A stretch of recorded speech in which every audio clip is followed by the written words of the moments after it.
Good morning class. I am Manju Rana and this is your science class. Last class में हमने पढ़ा था photosynthesis की पूरी प्रोसेस को पढ़ा था. एक बार दोबारा से रिवाइज़ कर लेते हैं. फोटोसिंथेसिस यानी कि प्लांट्स अपना खाना खुद बनाते हैं. आपको पता है प्लांट्स अपना खाना खुद बनाते हैं, लेकिन उनको खाना बनाने के लिए कुछ रॉ मटेरियल चाहिए. वाटर मिनरल्स आपको सॉइल से मिल जाते हैं. कार्बन डाइऑक्साइड कहाँ से मिलती है? स्टोमेटा से मिल जाती है. और नेक्स्ट सनलाइट आपको क्लोरोफिल के द्वारा मिल जाती है. क्लोरोफिल जो आपका ग्रीन लीव्स के ऊपर होता है. जिन लीव्स में, जिन प्लांट्स में क्लोरोफिल अवेलेबल होता है, फोटोसिंथेसिस प्रोसेस उन्हीं प्लांट्स में, उन्हीं लीव्स में होती है. जिन लीव्स में क्लोरोफिल नहीं होता है वहाँ पर फोटोसिंथेसिस की प्रोसेस नहीं होती है. उसके बाद हमने देखा कार्बन डाइऑक्साइड आपको कहाँ से मिला. अभी आपको बताया कार्बन डाइऑक्साइड आपको लीव्स के ऊपर जो छोटे छोटे पोर्स होते हैं उसमें से हम स्टोमेटा कहते हैं, वहाँ से आपको कार्बन डाइऑक्साइड मिल गया. वाटर आपको मिल गया. सनलाइट क्लोरोफिल की हेल्प से. इन तीनों चीज़ों को मिलाकर आपका क्या बनाया?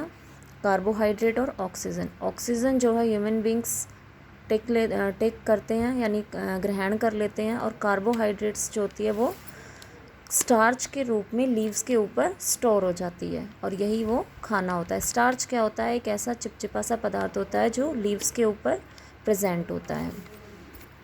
ये प्रोसेस हमने पढ़ी.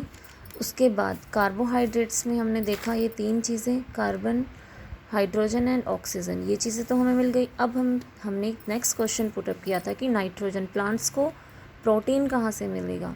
प्रोटीन कैसे? प्रोटीन्स में नाइट्रोजन भी होता है. नाइट्रोजन कैसे प्लांट्स अपनी नाइट्रोजन की रिक्वायरमेंट को फुलफ़िल करते हैं, उसका एक बेस्ट मेथड हमने बताया था कि जो फार्मर्स होते हैं वो सॉइल के अंदर फर्टिलाइज़र्स को ऐड करते हैं और वो फर्टिलाइज़र्स जो होते हैं वो नाइट्रोजन से भरपूर होते हैं. उसमें अपनी बहुत मात्रा में उसमें नाइट्रोजन होता है.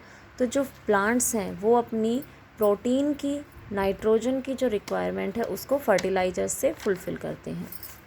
इसमें हमारा नेक्स्ट टॉपिक है आज other modes of nutrition in plants, यानी कि प्लांट्स में कुछ और भी तरीके होते हैं उसको पोषण करने के. फर्स्ट तो जो वो प्लांट्स हो गए जो अपना खाना खुद बनाते हैं, तो वो अपना न्यूट्रिशंस अपना ले लेते हैं. कुछ ऐसे भी प्लांट्स होते हैं जो अपना खाना खुद नहीं बना पाते हैं, तो वो फूड के लिए किस पर और कैसे डिपेंडेंट होते हैं.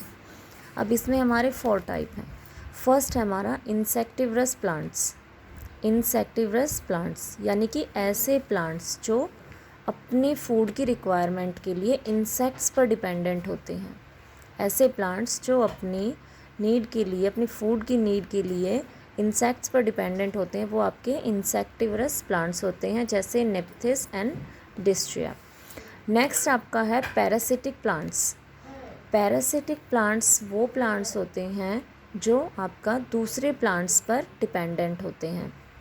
जो प्लांट्स दूसरे प्लांट्स पर अपनी फूड की रिक्वायरमेंट के लिए दूसरे प्लांट्स पर डिपेंडेंट होते हैं वो आपके पैरासिटिक प्लांट्स होते हैं, जैसे कैस्कड़ा. नेक्स्ट आपका है सेप्रोट्रॉप्स. सेप्रोट्रॉप्स प्लांट्स वो प्लांट्स होते हैं जो अपनी फूड की रिक्वायरमेंट के लिए डेड या डेक्लेन प्लांट्स पर डिपेंडेंट होते हैं. इनको हम डीपली हमारी नेक्स्ट क्लासेस में पढ़ेंगे. नेक्स्ट है fourth symbiotic relationship. Symbiotic relationship में क्या होता है कि ये जो होते हैं दो प्लांट्स होते हैं जो अपनी फूड के लिए एक दूसरे पर डिपेंडेंट होते हैं. जैसे एग्जांपल है एल्गे एंड फंगस. अब आपका जो एल्गे होता है वो अपने फूड के लिए फंगस पर डिपेंडेंट होता है और जो फंगस होता है वो अपने फूड के लिए एल्गे पर डिपेंडेंट होता है. अब हमारी आज की इस क्लास में हम इस टॉपिक को क्लियर करेंगे. Insectivorous plants. इंसेक्टिवरस प्लांट्स कैसे इंसेक्ट्स से अपना फूड लेते हैं या कैसे उन इंसेक्ट्स पर डिपेंडेंट होते हैं. जैसे इसके नाम से आपको पता चल रहा है इंसेक्टिवरस प्लांट्स. इंसेक्टिवरस प्लांट यानी कि ये अपने फूड के लिए किस पर डिपेंडेंट होते हैं? इंसेक्ट्स पर. Depend on insect for food. अपने खाने के लिए इंसेक्ट्स पर डिपेंडेंट होते हैं.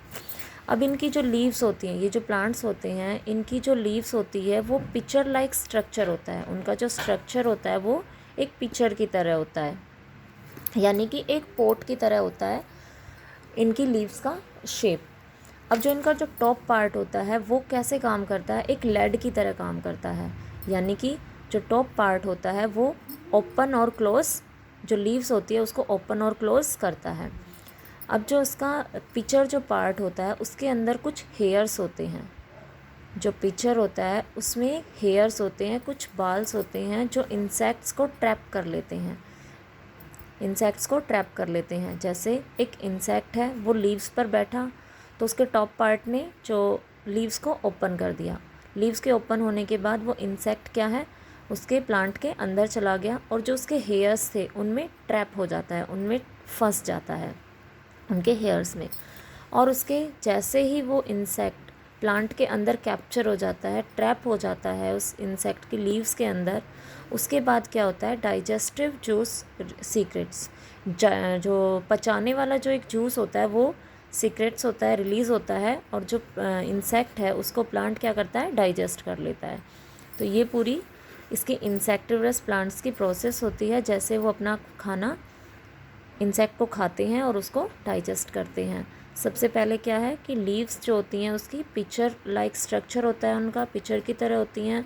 कोई भी इंसेक्ट्स उन लीव्स पर बैठता है और उनके बैठने के बाद क्या होता है जो टॉप पार्ट होता है वो लीव्स को ओपन कर देता है, और लीव्स के ओपन होने के बाद जो इंसेक्ट है वो प्लांट के लीव्स के अंदर फंस जाता है, ट्रैप हो जाता है, क्योंकि उस पिक्चर के अंदर कुछ हेयर्स होते हैं, उन हेयर्स में जो है इंसेक्ट ट्रैप हो जाता है, यानी कि फंस जाता है। और जब इंसेक्ट है वो लीव के अंदर ट्रैप हो जाता है उसके बाद एक सीक्रेट रिलीज़ होता है, डाइजेस्टिव जूस सीक्रेट्स रिलीज़ होता है, और जिसके थ्रू जो प्लांट है वो उस इंसेक्ट को डाइजेस्ट कर लेता है और उसकी फूड की रिक्वायरमेंट फुलफ़िल हो जाती है। इसके नेक्स्ट 3 टाइप्स हम अपनी नेक्स्ट क्लास में पढ़ेंगे। आज की क्लास इतनी ही। आपको ये सारा अपनी नोटबुक में नोट डाउन करना है और इसको लर्न भी करना है। Thank you class.